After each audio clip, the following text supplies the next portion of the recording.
happened. This is a horror story, so listen to this. I'm seeking advice on a difficult situation. Context: my wife and I have been married for several years and we have children together. For most of our marriage, I've been the sole provider, covering nearly all our expenses, from daycare, rent, and car payments to groceries and vacations. My wife has worked part-time on and off and started a side business, but it brings in very modest income, less than $12,000 a year. She contributes a little toward her personal expenses like nails and facials, but I still pay for her gym memberships, $400 a month, massages every other week, and even her girls' trips. So imagine this, like $400 a month for gym. And is this like a women's only gym, or is this like a male female gym where the women are dressed inappropriately and bending over in front of strange men? Nails and facial, so she's getting professional manicures, and massages every other week, so twice a month. Those are pricey. And girls trips, so she's going on vacation with him and the family, but also her own side vacations with the girls. So despite this, I still share the load of household responsibilities: cooking, cleaning, taking care of the kids, and managing yard work and car maintenance. So he shares a load. Like, that sounds like more than 50%. Even if he was sharing 50%, that would be sad. But he's also doing yard work and car maintenance. I don't think she's doing any yard work. I don't think, when you get a manicure and your nails are all nice, you can't really get a shovel or a rake and a broom and start mowing the lawn. Pulling weeds with your manicure. You don't want to ruin those nails that you get done every week or whatever. So he's doing more than 50%. He's got to be making over 100K, like 100,000 a year, probably close to $200,000 a year. Like vacations, this is like a very upper class lifestyle, very upper class, or at least like upper middle class. So he's making a lot of money. So that's the context. Keep the context in mind. Now, present day, recently my wife completed a graduate program and is now working full-time. Wow, mashallah, she got educated. Graduate degree. Oh, that's exactly what the Sunnah is. That's what the Prophet ﷺ wants, for your wife to get a graduate degree. Of course, just like, Khadija.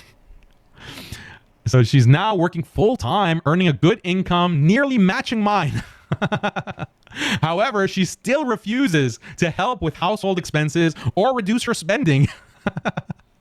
So where is all that money going? So she's probably making six figures as well. It's going straight into her pocket. She's not even going to bother paying for anything else. So let's see. She insists that as the man in Islam, it's my duty to cover everything. She won't pay for her own personal expenses, let alone contribute to household costs like groceries or cleaning services. She even refuses to cover her tollway fees, which cost us about $30 a week. She says she will only pay her student loans. Oh, that's Islamic too, right? She went and got her graduate degree by taking loans, riba loans. Yeah. That's Islamic too, of course. She's hyper-focused on that, and that until the student loans are paid off, she will not contribute a cent or change her spending habits. Is this normal? Adam is saying, she's saving it for a rainy day when the husband dies.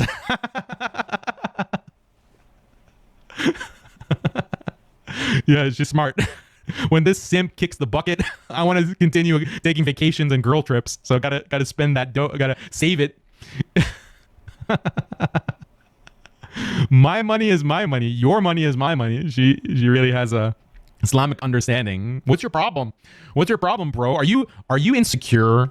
Are you insecure about your masculinity? That's fragile masculinity. I think you need to listen to Mufti Menk. You haven't been paying attention to the lectures, brother. So look at this poor guy. He's describing this like there's nothing funny about this. He's just like slightly concerned. Like, is this normal, guys? It's like looking around. Is this normal? Is this normal, guys? Is this how normal wives treat you? This is how I'm getting treated? Is this normal? Please, someone help me. Oh, subhanallah. Okay, so here's the rest. Every time I bring up the need for her to pitch in, hold on, let me put this. Every time I bring up the need for her to pitch in or suggest we cut back on luxuries like her gym membership or dining out, it leads to heated arguments. She accuses me of being greedy, cheap, and taking her money. The worst part is she started calling me hurtful names like loser and compares me to her friends' husbands who she claims pay for 100% of everything. Wow. So look at everything that's wrong. So he's greedy and cheap. He's not telling her to pay for everything. He's just telling her to chip in. He's like, you're a loser. See, this is what I'm telling you. This is the female psychology. Even if she does contribute, she's at least honest. She openly says that you're a loser. You expect me to pay for everything? I'm going and working 40 hours a week and bringing in six figures, and you want me to pitch in? You're a loser. Even if they don't say that, that's how they feel. And she calls me hurtful names and compares me to her friend's husband. So that's the thing about these Muslim women. Some of them, their eyes are always roaming. Why? Because a lot of these Muslims, unfortunately, in the West, they do all these mixed gatherings. They have all of these social mixed gatherings with men and women where you and your wife are sitting with other couples. You go on these double dates or triple dates, and it's all mixed together. Everyone is talking and laughing and chatting and socializing. And so she knows, oh, what are they doing for their wives, and why aren't you doing the same for me? This is another wisdom of gender separation. Now, I understand the roles of a man and what he must provide for his wife financially. Yeah, you know your role clearly. It means pay for everything, do the car maintenance, the yard work, and the household chores. Make sure you cook and clean, because she's working 40 hours a week. She can't cook and clean. You have to do that. That's the role of the man. Didn't you know? I feel like I'm doing that and way more. So much more that our savings are completely wiped out, and every month we're spending more than I earn. This guy is being drained. And by the way, there are these loans that are hanging over their heads, and I bet you that the loans, like, he's a co-signer on those loans because she didn't have any income when she pursued that graduate degree. So those student loans, he's on the hook for them as well. I'm overwhelmed, constantly stressed, and haven't been able to save or spend anything on myself for years. After typing all this out, I'm starting to feel like this marriage might be beyond saving. Is this how finances in Islam are supposed to be? I really need advice on how to handle this situation. So look at this. And you might think, oh, this is a fake story. This is not real. This is made up. Trust me, it is real. If this is not a real scenario, there are thousands of other men exactly in this situation. It is real. And all these standards about what Islam says, and his wife telling him that, oh, you have to do this, you have to provide that, you have to support my education, you have to do these household chores, I don't have to do anything. Guess where she's getting that from? She's getting it from the compassionate imams. She's getting it from the mufti minks. That's where she's getting it from.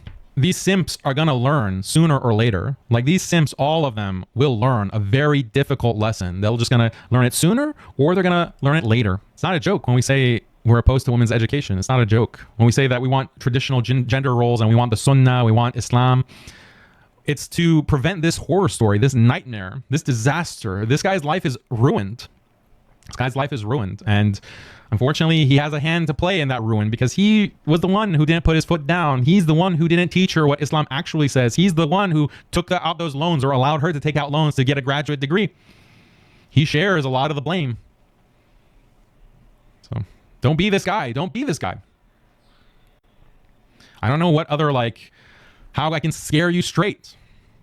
If this doesn't scare you straight, I don't know what will. Unfunny says, I don't even know if I should even feel bad. Yeah, I don't feel bad. I don't feel bad because, as far as I'm concerned, I've been preaching this message for a decade. I've been called every name in the book. I've been canceled. I've been banned from giving khutbahs in my own city. I've been banned from speaking at masajid in my own city. I'm in a big city. I've been, smeared. The Dawah Mafia has come after me. So the community, it's your fault if you keep promoting these people. You keep putting them on a pedestal. You keep giving them all this money, millions of dollars, for them to preach a message that is going to destroy your marriage and destroy your family and create this nightmare. So part of the responsibility is on you. It's on this Muslim community in the West.